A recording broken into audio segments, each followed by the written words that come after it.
Ms. Johnson, if you would proceed. Hi, thanks for having me tonight. My name is Shakira Johnson. I'm a citizen in southwestern Pennsylvania near Pittsburgh.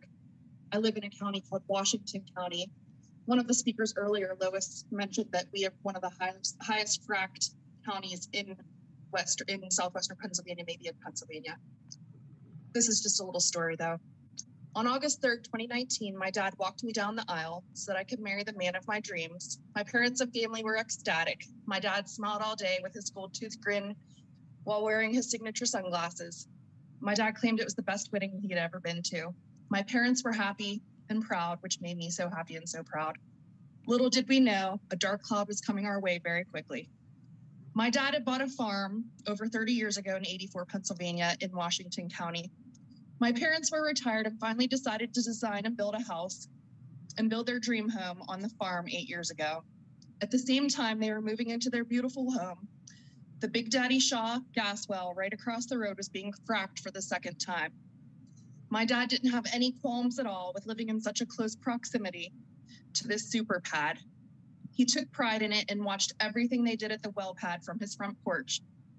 He didn't think, even at my behest, to get a water purification system for the well water that came into the house or even to get the water tested. They bathed and cooked with that water and breathed the noxious fumes that escaped the gas well every single day.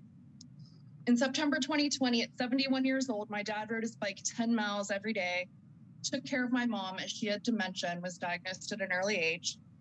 He went fishing, split wood, took care of his mule and horses, and took care of 120 acres. That's a lot of mowing, weed whacking, and hard work. By the end of September, he was beginning to complain of numbness and tingling to his extremities and a severe pain in his back. He tried a chiropractor without any relief. His primary care physician was stumped. Finally, after becoming progressively worse, he started to fall, have extreme weakness, extreme pain, and increased numbness and tingling. He had to get a walker to get around and finally fell, and he could no longer get himself up off the floor.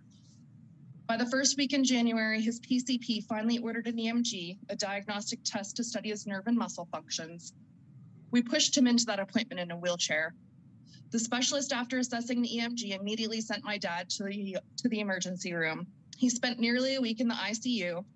At this point, he was basically paralyzed from the waist down and was barely able to use his flaccid hands. From the ICU, he was transferred to a rehab facility to begin intensive treatments of physical therapy, occupational therapy.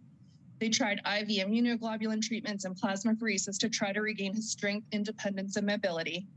The teams of doctors did not have any answers for my dad as to why this happened.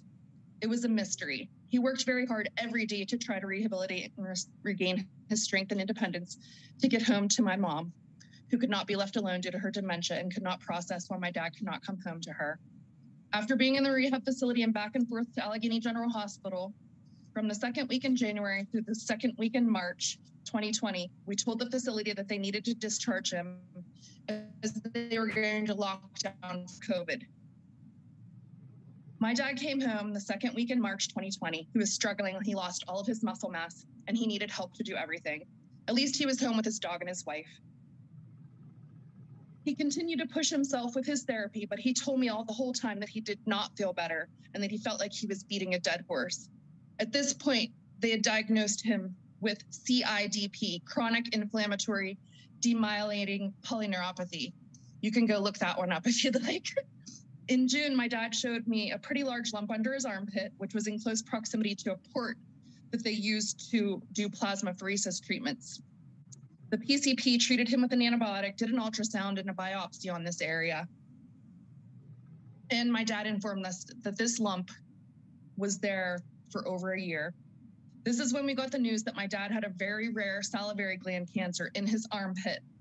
Myoepithelial carcinoma, another big word for you. Upon further diagnostic testing by PET scans, this cancer lit up the images and was shown to be in his lymph nodes, left lung, mass in his neck, and on both sides of his face, which were your parotid glands, and possibly in his cerebellum.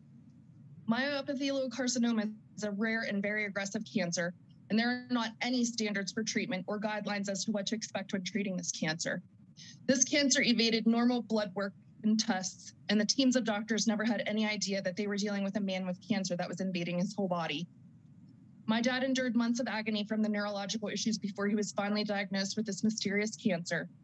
He had an agonizing fight while he was being treated with chemotherapy, as he got a blood infection, pleural effusion, blood clots. After his chemo treatment, we had another PET scan in October of 2020. To our shock and horror, the chemotherapy didn't help fight the cancer at all. His whole left lung was completely taken over and the cancer spread quickly throughout his body. That was a Friday. Sunday, he was placed into hospice care, and by Thursday, October 15th, my mom, my sister, and I sat with him in the living room of his dream home and watched him take his last breath. And on a seriously devastating and very sad side note, my mom passed away 32 days later from a heart attack. I just tell everyone she died of a broken heart. I thank you for listening to me. And again, this is a mysterious, rare cancer. And being in close proximity in such a county as Washington County, I hope that the EPA can see it